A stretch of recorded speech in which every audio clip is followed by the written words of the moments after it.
One of the most persistent misunderstandings in green hydrogen investing is the idea that demand still needs to be created. Investors are often told that hydrogen's future depends on new markets: hydrogen trucks, hydrogen ships, hydrogen aviation, hydrogen heating, or synthetic fuels that do not yet exist at scale. This framing makes green hydrogen look speculative, distant, and dependent on behavior change. At industrial ports, that framing collapses. Green hydrogen at ports is not about creating new demand, it is about replacing an existing one. And that distinction fundamentally changes how risk, timelines, and returns should be evaluated. Replacement markets behave very differently from new markets. They do not rely on adoption curves. They do not wait for customer education. They do not depend on future infrastructure magically appearing. They are driven by continuity, reliability, and risk management. Ports concentrate exactly those characteristics. The first reason green hydrogen at ports is a replacement market is simple. Hydrogen is already consumed there at scale. Refineries use hydrogen continuously for hydrotreating, desulfurization, and upgrading fuels.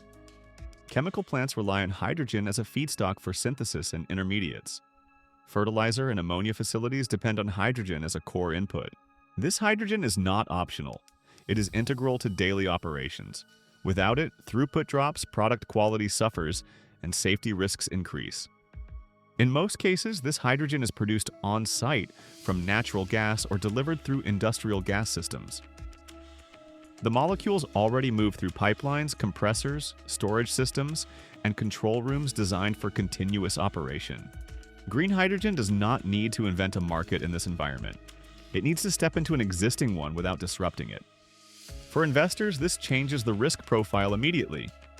New markets require convincing customers to change behavior. Replacement markets require convincing operators that reliability will be maintained. Those are very different conversations. Operators are conservative not because they resist change, but because failure is expensive. If green hydrogen can meet reliability requirements, adoption is driven by risk reduction, not enthusiasm. The second reason ports behave as replacement markets is utilization discipline. In new markets, utilization is uncertain. Assets are built ahead of demand, and investors hope that volumes grow fast enough to fill capacity. This is a common failure mode in energy transitions. Ports invert this logic. Demand already exists and is continuous. Electrolyzers are sized to serve known consumption, not speculative growth.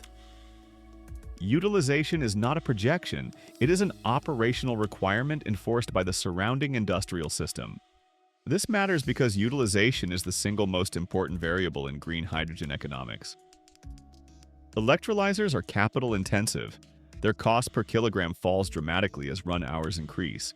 An electrolyzer that runs sporadically produces expensive hydrogen regardless of how cheap electricity is. An electrolyzer that runs most hours of the year behaves like infrastructure. Ports force hydrogen projects into this infrastructure behavior. Refineries and chemical plants do not tolerate intermittent supply. When green hydrogen replaces gray hydrogen inside these systems, utilization stabilizes naturally. That stability is what investors should be underwriting. The third reason green hydrogen at ports is a replacement market is transport simplicity. New hydrogen markets often require hydrogen to travel long distances to reach users. Compression, liquefaction, trucking, and long pipelines add cost, complexity, and risk. In many projects, transport quietly overwhelms production economics. Ports largely avoid this problem. Hydrogen is produced and consumed inside the same industrial zone. Pipelines are short, pressures are controlled, safety systems already exist. By keeping hydrogen inside the fence, ports remove entire layers of system cost. For investors, this eliminates one of the most volatile components of hydrogen economics. Transport cost is not only expensive, it is uncertain. It depends on permitting, routing, safety approvals, and community acceptance. Replacement hydrogen at ports minimizes these uncertainties by design. The fourth reason ports favor replacement rather than creation is carbon exposure. The industries clustered at ports are among the most carbon-intensive and export-exposed in the global economy. Carbon pricing, border adjustment mechanisms, and buyer requirements already affect margins and market access. Green hydrogen replaces gray hydrogen at the point where carbon intensity is most visible and costly. This turns hydrogen into a defensive investment. Defensive investments protect existing revenue streams rather than chasing new ones. Boards approve them because the alternative, doing nothing, creates risk. For investors, this is a critical shift. Replacement markets driven by carbon exposure do not require optimism about future policy. They respond to present constraints. That makes timelines shorter and decision-making clearer. The fifth reason replacement dynamics dominate at ports is operational integration. Ports are evolutionary environments. Infrastructure is upgraded incrementally. Systems are retrofitted rather than replaced wholesale. Green hydrogen can be phased in gradually, starting with partial replacement of gray hydrogen and scaling as confidence grows. This phased approach reduces execution risk. Investors are not asked to underwrite a full transformation on day one. They are asked to underwrite incremental improvement inside an existing system. That is far easier to finance and manage. In contrast, new hydrogen markets often require simultaneous build-out of production, transport, storage, and end use. Any delay in one component destabilizes the entire project. Replacement markets avoid this fragility. The sixth reason ports behave as replacement markets is institutional readiness. Ports already operate under strict hazardous materials regulations. Safety systems, emergency response protocols, and liability frameworks already exist. Hydrogen does not introduce a new category of risk. It fits into an existing one. This reduces permitting friction and shortens development timelines. Replacement projects integrate into known regulatory frameworks rather than testing new ones. For investors, time is risk. Shorter timelines mean fewer opportunities for cost escalation, policy shifts, or opposition to derail projects.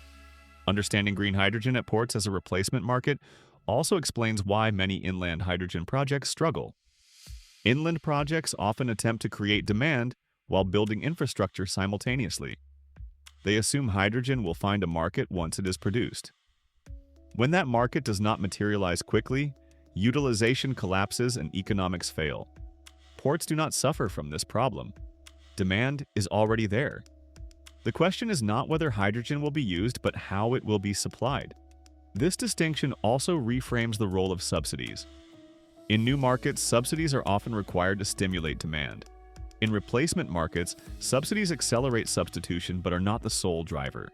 Green hydrogen at ports can be justified by risk reduction, compliance, and operational stability, even as incentives fluctuate. For investors, this means replacement projects are less exposed to policy volatility. They do not collapse when subsidies change. They adjust. Another implication is that replacement markets impose higher standards. Operators will not accept green hydrogen if it compromises reliability, safety, or throughput. This forces discipline in project design and execution. Weak projects fail early, strong projects survive. From an investment perspective, this is a feature, not a bug. Markets that enforce discipline produce fewer projects but higher quality ones. Capital deployed into these environments faces fewer surprises. The mistake many investors make is assuming green hydrogen must first prove itself in new markets before it can be trusted as infrastructure. Ports demonstrate the opposite. Hydrogen proves itself first where it replaces something critical, not where it creates something optional. This is why capital flows into port hydrogen projects even when broader hydrogen narratives look uncertain. Investors are not betting on hydrogen's future ubiquity. They are betting on its ability to replace an existing input under pressure. Understanding this replacement dynamic also sharpens selectivity. Not every port hydrogen project is viable. Projects that attempt to oversupply, overbuild, or disrupt existing processes without adequate integration fail quickly. Replacement markets are unforgiving. But when projects are designed to fit within existing systems, match real demand, and maintain reliability, they behave much more like infrastructure upgrades than speculative energy plays. For investors, the lesson is clear. Green hydrogen should not be evaluated primarily through adoption curves or future use cases.